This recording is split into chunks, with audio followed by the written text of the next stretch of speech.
in 1981, we are treated to a film that set the modern benchmark for Arthurian celluloid. Excalibur.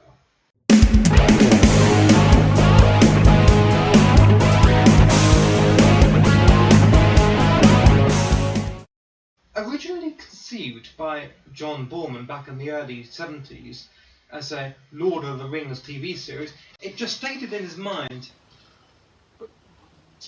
during his period as a newsreader. The adaptation of the book starts with a magnificent shot of Merlin rising from the top of an outcrop during a battle between Arthur's troops and that of the Duke of Cornwall.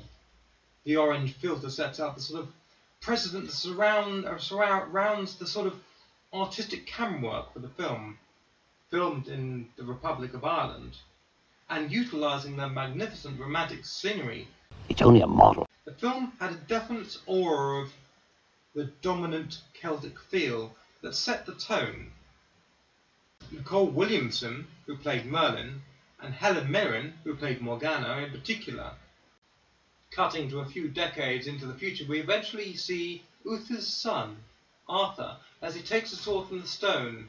Most of the following story is one that nearly all of us know only too well. The inclusion of the Grail legends, which were purported throughout the centuries, through the monks and so on and so forth, what I mentioned earlier.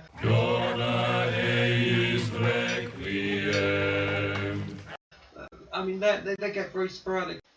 If not, all of the film is based very much on Mallory's original text.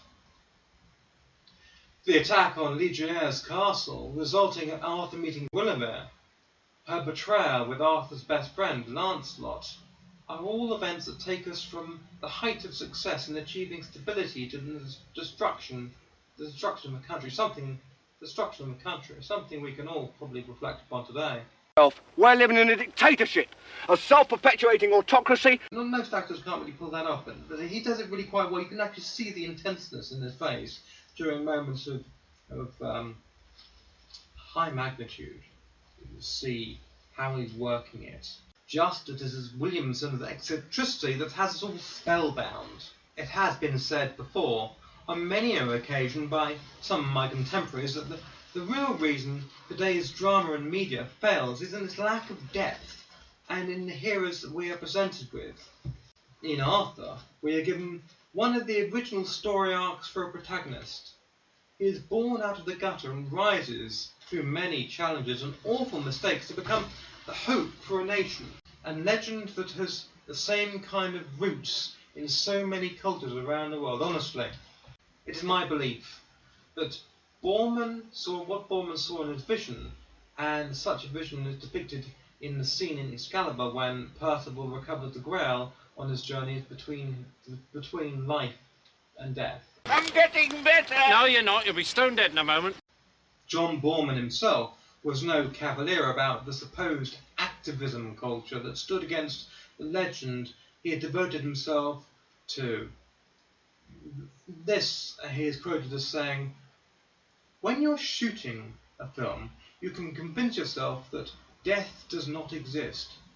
I suppose that's true of a lot of other activities, sex works or whatever, but it's about being so busy and so focused that all thoughts of death just fall away. You think that the Holy Grail is lost? No. I have it on the piano." This in itself shows the passion he had for all the films he directed so soulfully. Nigel Cherry, the splendid actor who portrayed Arthur, was noted to have left his 1.2 million estate to Oxfam. His career reached heights playing Prince John alongside Peter O'Toole's Henry II in The Lion in Winter, which is undoubtedly what made him stand out in Boorman's eyes for the project.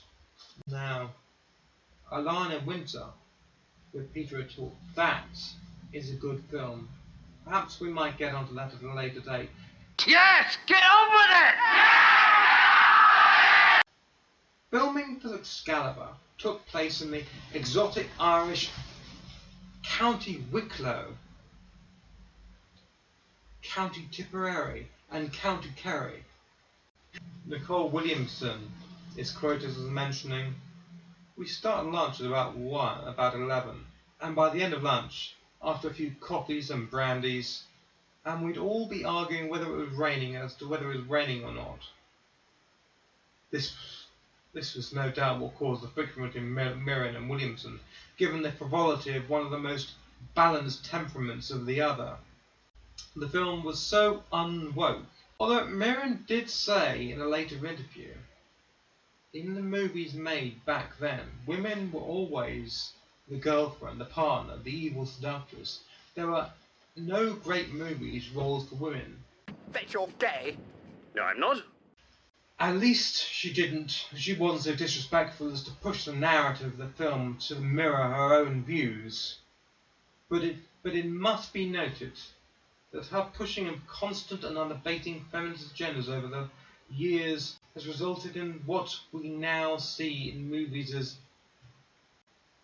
intersectional feminism. Really? All in all, we have to thank such a glorious time of filmmaking, as it provides us with an outstanding gem. A gem which Borman himself was so proud that he said, what I'm doing is setting it in a world, a period of the imagination. Imagination and romanticism are all at the heart of this film, which makes me thankful for my mater encouraging me in the pursuit of medieval romance. Give us a give us a good clicking. All right, Sonny, that's enough. Just play better.